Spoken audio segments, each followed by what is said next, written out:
أعوذ بالله من الشيطان الرجيم. بسم الله الرحمن الرحيم. اللهم صل على محمد وآل محمد.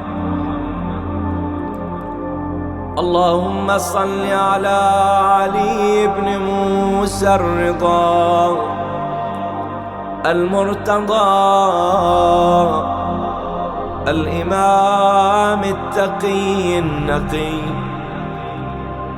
وحجتك على من فوق الأرض ومن تحت الثرى، الصديق الشهيد، صلاة كثيرة تامة زاكية متواصلة متواترة مترادفة، كأفضل ما صليت على أحد من أوليائك.